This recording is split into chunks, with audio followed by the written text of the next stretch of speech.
آج کی ایک ریسنٹ سٹیٹمنٹ ہے شہباز شریف صاحب کی، اس سے میں آپ کی انٹرپریٹیشن سمجھنا چاہوں گی. انہوں نے تھوڑی دیر پہلے انٹرویو دیتے ہوئے کہا کہ اگر سادہ اکثریت ہوتی ہے تو نواز شریف صاحب ہمارے کینڈیڈیٹ ہوں گے، اگر سادہ اکثریت نہیں ہوتی تو پھر ایک مشاورت ہوگی اور اس کے بعد یہ طے ہوگا کہ پارٹی کا وزیر.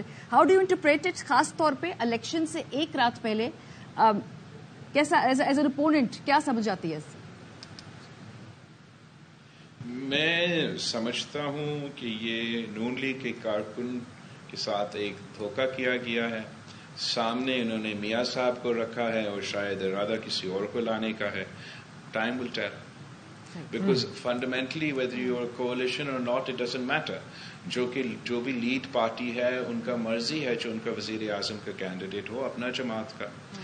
اگر اتحادی اس گورنمنٹ میں شامل ہوتے ہیں وہ اپنا وزیر اعظم کو کینڈیڈیٹ تو نہیں دیتے، وہ اس جماعت کا وزیر اعظم کے کینڈیڈیٹ کو مانتے ہیں. جناب کاشف عباسی صاحب، آج آپ کی بھی ایک تقریر میں نے کل سنی، اس کے آخر میں آپ نے ایک بڑے غصے میں ایک پیغام دیا.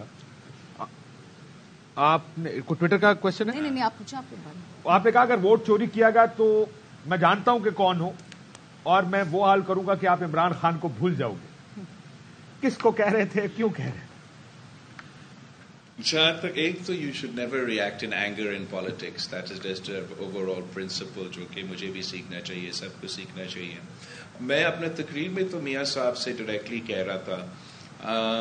یہ اس کے بعد جب میں نے میاں صاحب کا وش لسٹ آپ اس کو کہہ دے یا کچھ مطالبات آپ اس کو کہہ دے اور پھر اس پہ اگر کہیں نہ کہیں کوئی عمل درآمد ہو رہا تھا تو میں میاں صاحب کو کہہ رہا تھا کہ اگر میں بھی چاہتا ہوں کہ صاف و شفاف الیکشنز ہو، آپ صاف و شفاف الیکشنز جیتے تو سر آنکھوں پہ ہم آئی وانٹ کہ وہ پولیٹیکل اسٹیبلٹی ہو جو کہ بہت ضروری ہے کہ اکنامک اسٹیبلٹی قائم ہو اور ایک اسپیس جو ہر کسی حکومت کو ملنا چاہیے کہ وہ اپنا منشور پہ اپنے کام پہ عمل درآمد کروں، میں وہ پیدا کروں. ساتھ ساتھ میں یہ بھی امید رکھتا کہ میں اگر فری اینڈ فیئر الیکشن سے جیتے تو وہ ہمارا مینڈیٹ کو قبول کرے. لیکن اگر وہ پرانے والی سیاست ماضی کا جس طریقے سے خان صاحب کے وقت پہ میرے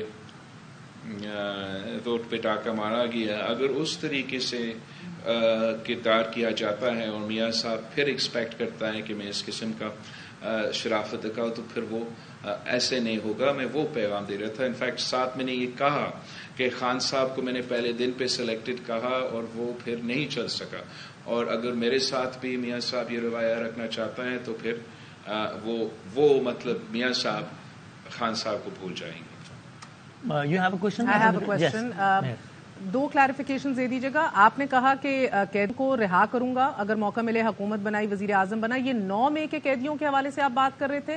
اینڈ دوسرا sir, would you still want to work with Shahbaz Sharif and this time round in any capacity, یا وڈ یو رادر کہ اس دفعہ آپ پرائم منسٹر ہوں، وہ آپ کے سینئر وزیر ہوں؟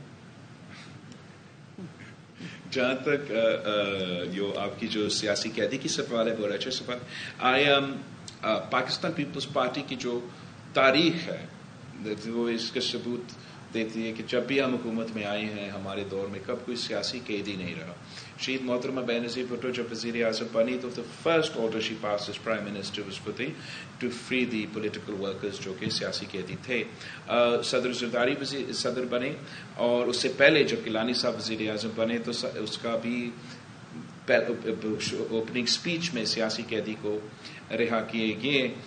میں ٹروتھ اینڈ ریکنسیلیشن کمیشن کا بات کر رہا ہوں جس پہ ہم جو آج کا جو ناانصافیہ کی شکایت ہے اور ماضی کے بھی ان کو ہم ایڈریس کریں تاکہ حقائق سامنے آ جائیں، عوام کو پتہ چلے کہ سچ کیا ہے اور ہم ریکنسیلیشن کا ایٹماسفیئر بنا سکے اور آگے بڑھ سکے.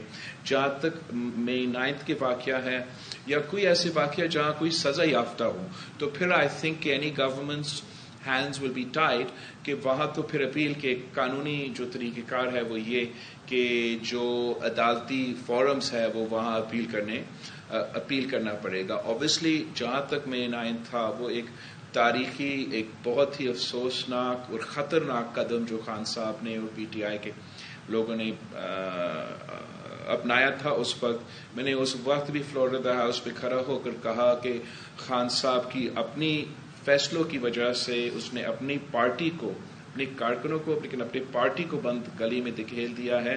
ایسے نہ ہو کہ وہ پورا ہم سب کو اس بند گلی میں دکھا لے جائیں. کہنے کا مقصد یہ تھا کہ پاکستان کی تاریخ میں 50% of our history has been under direct military rule. We are very lucky that the night of May 9th did not see the imposition of martial law. اور اب پاکستان میں ہم بالکل ہی نہیں چاہتے ہیں کہ آمریت واپس آئے. جمہوریت جتنا بھی ہو، جتنا کمزور ہو، جتنا آپ اس کو امپرفیکٹ ایک نظام ہو، یہی طریقہ ہے کہ کوئی ملک چل سکتا ہے.